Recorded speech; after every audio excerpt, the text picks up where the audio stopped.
is no guarantee for success, but there are ways to get closer to it when you do the right things. Who you surround yourself with is just as important as what you do. Finding the right people, the right classes, the right activities, and taking the right tests are all decisions that shape your future.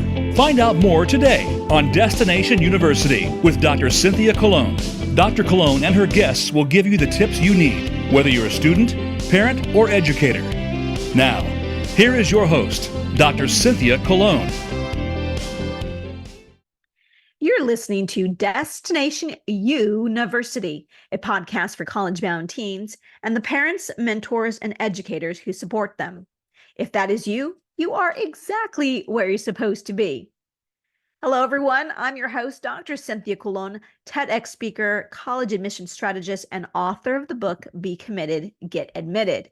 Welcome to Destination University.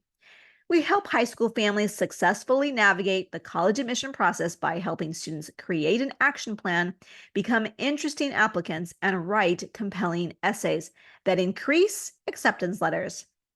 As a former admission officer at Vassar College and an elite private school counselor in Los Angeles, I have coached, mentored, guided, and worked directly with over 10,000 students. I know what it takes to get admitted to top 100 colleges. As my gift to you, I'm revealing the exact admission committee process we used at Vassar.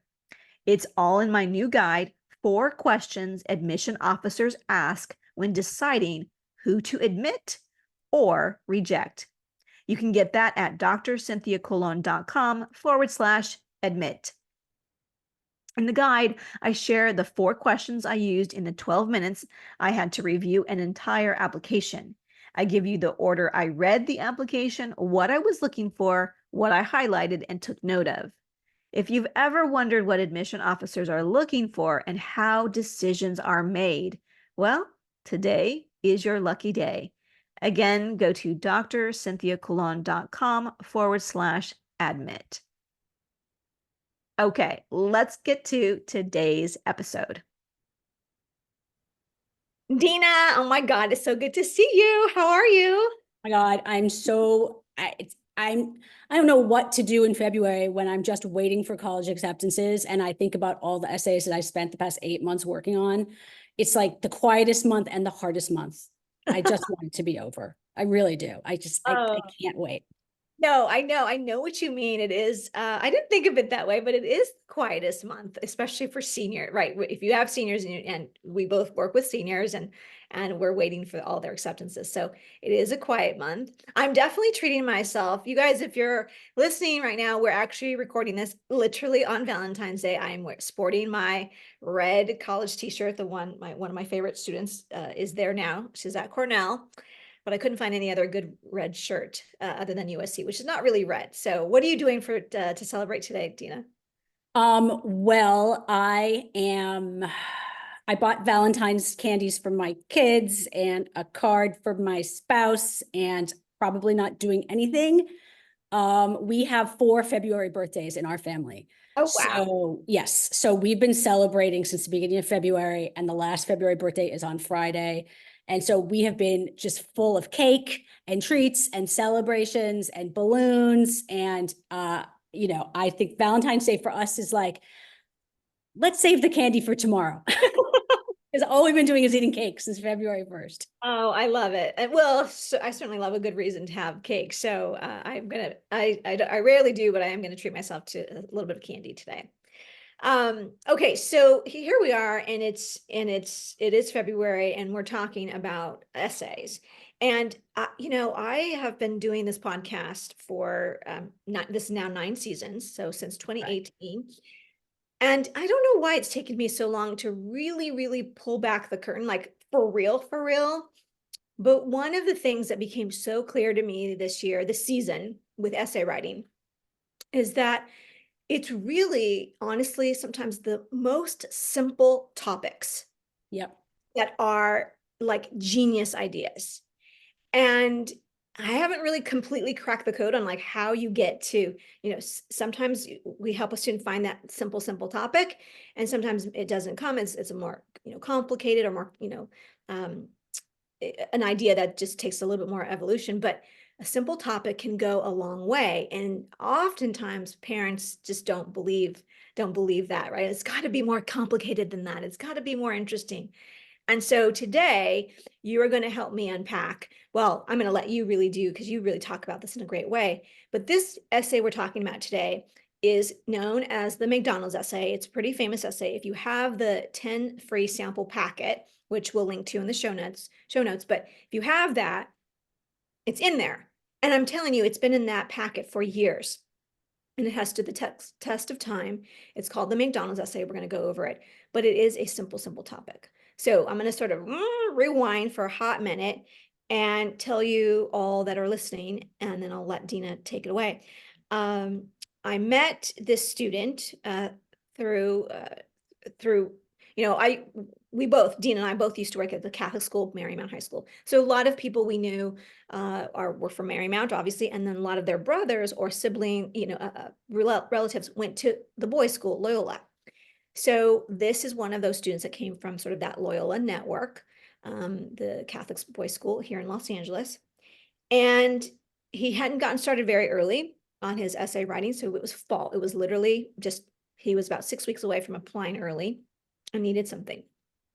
Also, he was a student who was an athlete, but let go of that sport at the end of sophomore year. So didn't have a lot of extra, co-curricular activities to write home about, so to speak. And so we really needed to figure out how he was going to stand out. And he was applying to business school. He was applying to some top schools in the country, but he was really focused on business.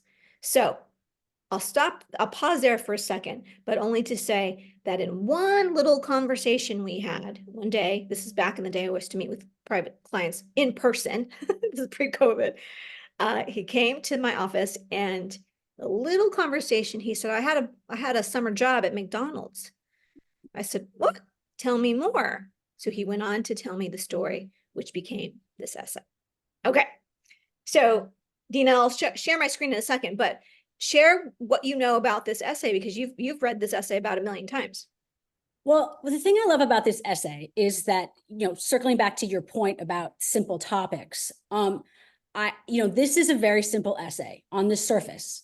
It's an essay about a summer job, and it's not a sexy summer job at some big firm where he's learning business in this big firm and doing, going to meetings with executives. He's working, he's hustling French fries. And so what I love about this essay is that it is the simplest essay on every level. It's what teenagers today refer to as the minimum wage job. And he's not coming at it as a kid who's like, I have to make this money in order to buy shoes for my brother. So there's that too, right? It's really just about this kid learning from his job. And what I learned so much about this kid in this essay, right? As I said, it starts out very simple, but you learn that this is a kid who's taking the lessons that he learns from his manager and he extrapolates them into his career interests. And, that to me is what makes a good adolescence, right? A good teenager is a teenager that's going to take perhaps a dressing down, which this sort of was, and he learned from it. And as opposed to going home and quitting because he didn't like the fact that his manager, taught him something with maybe wagging a finger, he learned a lesson and it changed his life. So that's sort of the big thing about that essay that I love about the McDonald's essay. Oh, okay. Can I just tell you, love how we're having this conversation, which is just how we do it in camp. We're first telling you, those of you who are listening, we're telling you what is coming. And now we're going to show you. So that's exactly what we do with students. We tell you, we show you, and then they actually do the work. So, all right, I'm going to pull up my screen. This is going to be a Thursday episode because we're going to show you exactly what we're talking about. Okay. So for the older eyes in the audience. Yeah. I go to 150. I'm impressed you're still at 125. Okay. So here we go. Here we have it. I'll make it 150. Okay. So this is the shortest version of this essay. I want to just say, and then you can take it away here. This essay right here, if you can call it that, is 141 words, as you see there. Now, before we leave today, I'll explain to you why there are several versions. But anyway, all right, Dina, just share with us, what are we seeing on the screen and what is the basic golden nugget here? Okay, so in 141 words, you learn that this student who, for anyone who's watching, this is a short answer question that would come as what we'll call a supplemental or like a college specific essay that comes after you've written your personal statement. So there's this long personal statement that tells someone about your heart, your hopes and dreams, and now they want to know something specific. And they say, you have 150 words, so make it good. And the first thing that you notice in this essay is that the student goes from a quote of "Would you like nuts on the sundae?" You're like, what could this possibly mean? I don't understand. What is this going to be a story about? And in 141 words, he explains to you very succinctly that this student had a summer job. Nuts on a Sunday was the vehicle that taught him through his manager showing him his ledger of costs and profits of how every time you're doing this nice thing and offering someone free nuts, it's not free for me. It costs me $100 a month in free nuts. So maybe I ought to pull back on the nuts. And, it's funny because he's learning about profit and loss. So he's showing an interest. Oh, and he's revealing to the school, I have an interest in business. Mm-hmm. He's telling you in 150 words, I actually want to study business and economics and statistics, as you can see, based on this experience. And he didn't have a lot of words to reveal that to the school. Who knows if this was his only supplemental essay. And what you learn is that this kid actually wants to work in business because of this experience he had. And then he's funny. And he says, now he's thoughtful. Now he doesn't order nuts because he actually wants that. He wants to have that McDonald's franchise owner to not spend $100 a month on nuts. I mean, I just love it. It's everything. 150 words. Yeah. And I love that. Like, he's probably thinking, and one day when I own my own franchise, I'm going to be sure not to be. I'm going to charge them for nuts. Charge them. Exactly. Okay. Excellent. Okay. Now we're going to go to a slightly longer version. Now in the UC application, students must write 4 short essays, and the maximum number of words you get is 350 per essay. And so here he's got what we call the UC version at 344 words. Okay, so I thought I got it. But you can go down to, I know you want it all on one page. You can go down to 100. I can still read it. Okay. All right. So, so what's the difference here? What do we, that's almost 200 more words that he gets to write. So, what is the purpose with the UC version here? So the UC essays, they're short and there's not a lot of time to be flowery.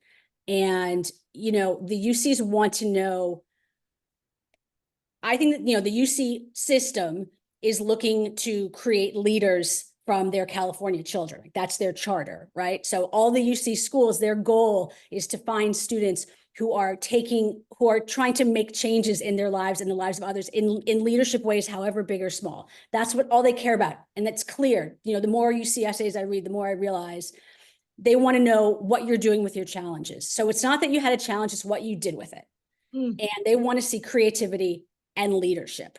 And so in this essay, in reading how the student, his name is David, right? How David approached, tackling this question, we have him taking this experience at McDonald's and learning about profit and loss and how to run a business, which we know he's applying to business school, or at least to economics, since most UCs don't actually have business school.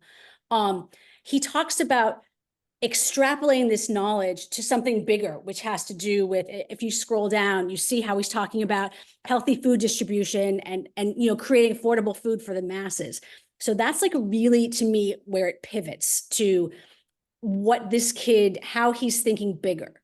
He's going to McDonald's and he knows, right? That he understands it. For every Whole Foods that there is anywhere near a poor neighborhood, there's 500 fast food places. So he's thinking kind of in that global way. He's thinking, I work at McDonald's, and how can I turn this idea into showing the UCs that I'm thinking bigger?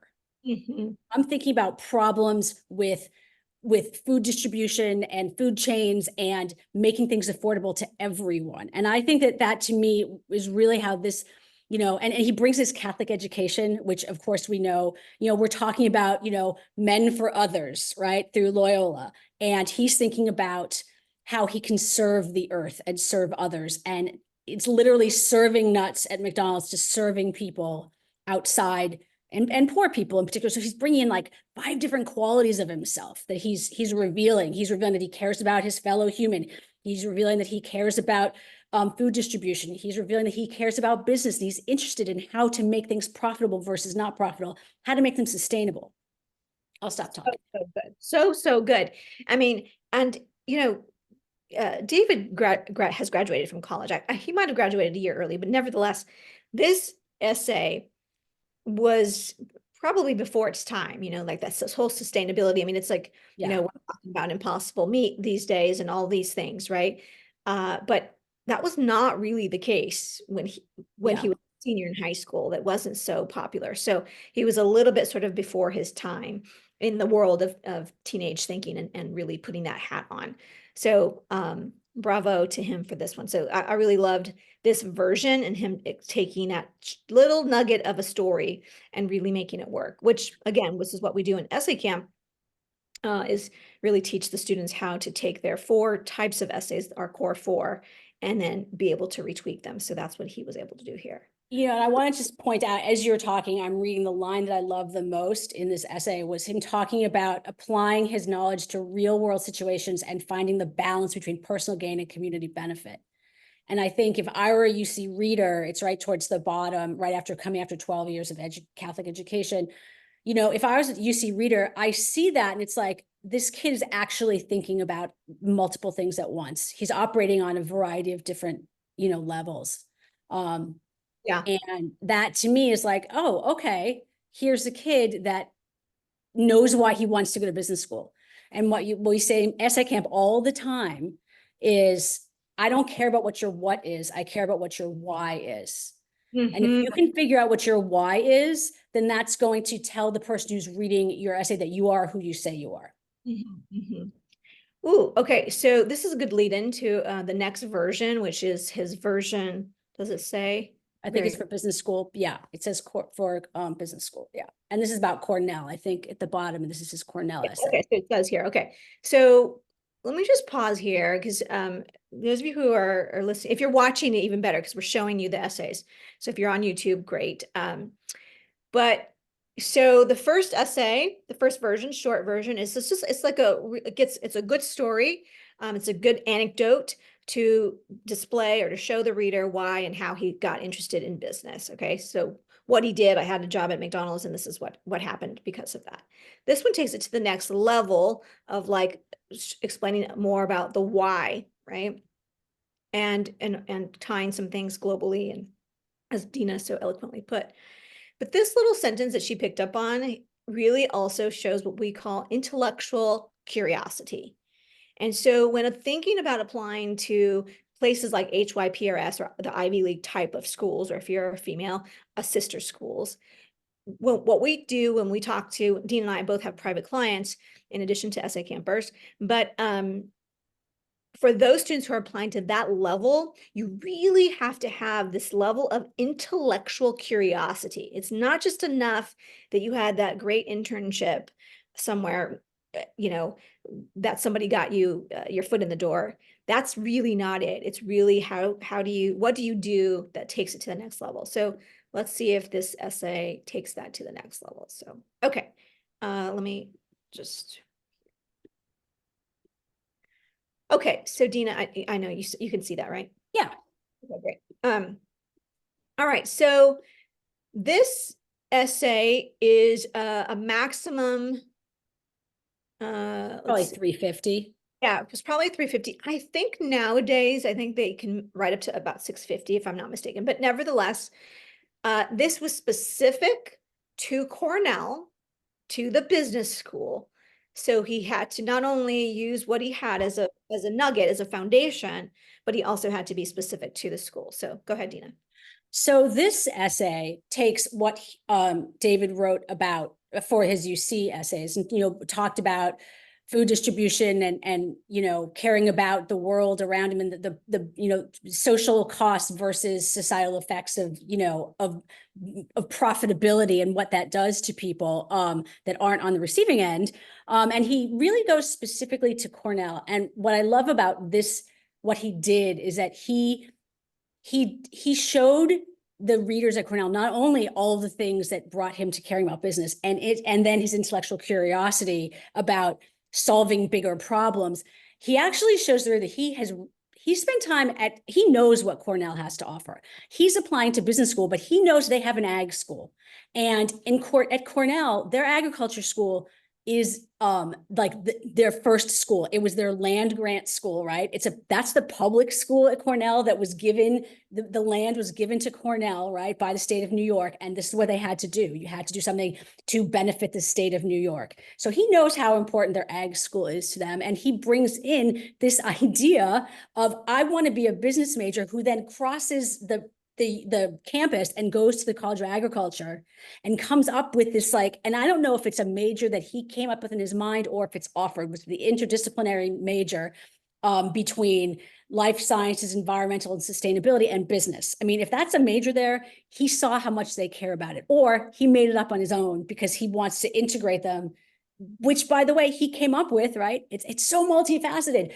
He goes to Catholic school. He understands about stewarding the earth. He understands about serving others. He worked at McDonald's. He learned about business, and he's going to go to Cornell and bring it all together. I mean, it's just, he got into Cornell, no doubt, no surprise in that paragraph, as far as I can tell, beyond his grades.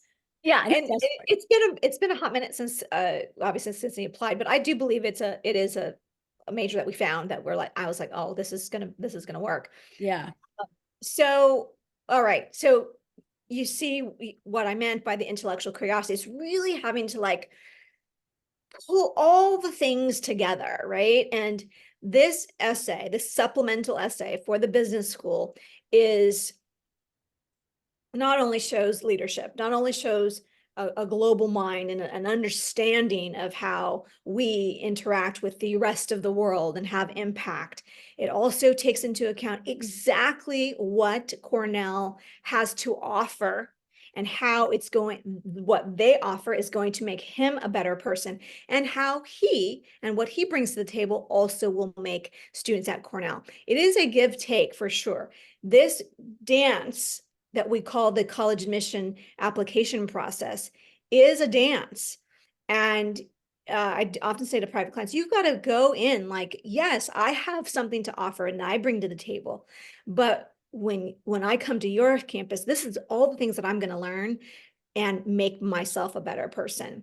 And you have to know what those are. You have to believe that, you have to know exactly why you want to apply. And he clearly made a case for himself in this essay. It's brilliant.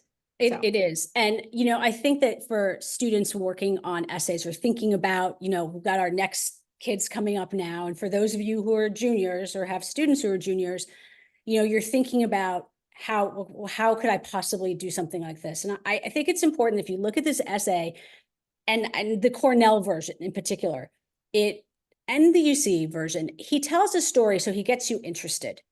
And the reason it's important for students to understand that it's important to tell a story that gets you interested in reading the next line.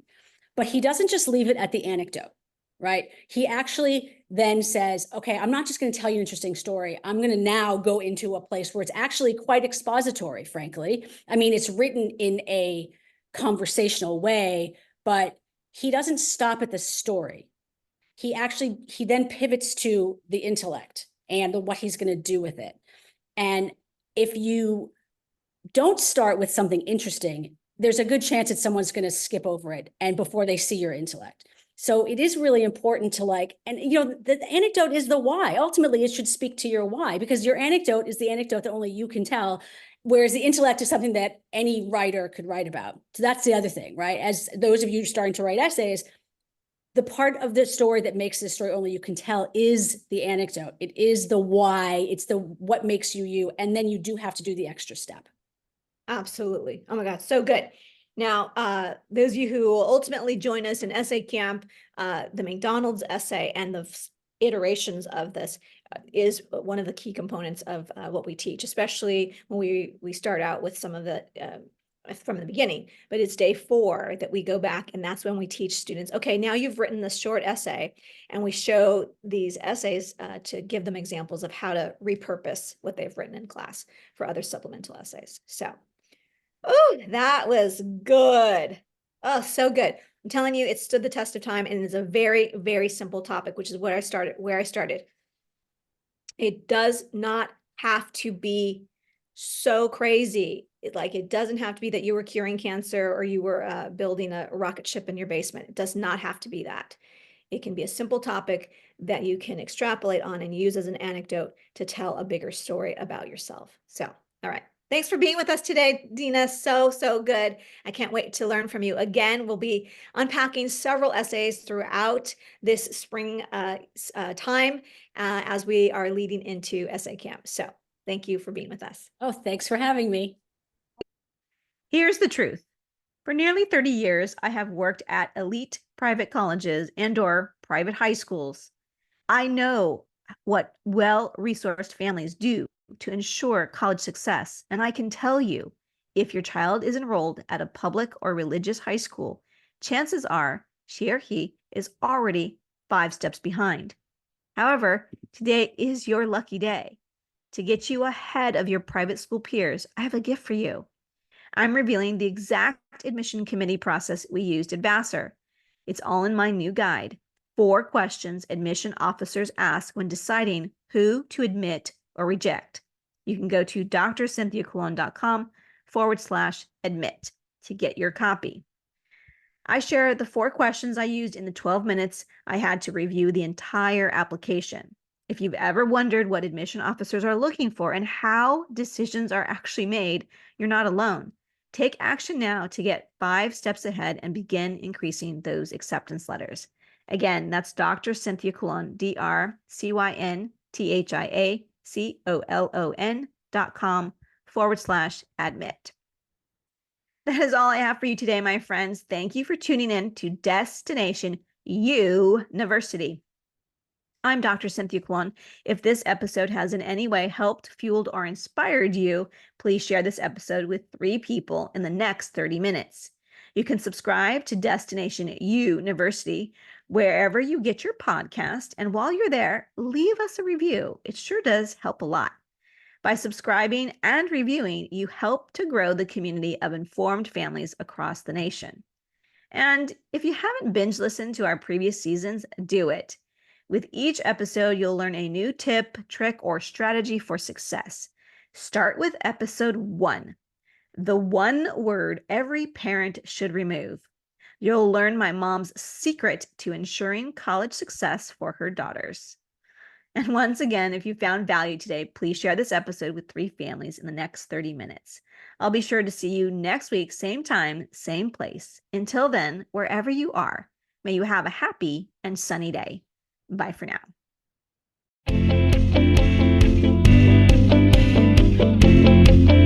Thank you so much for listening this week to Destination University. Be sure to join Dr. Cynthia Colon again and get one step closer to your success.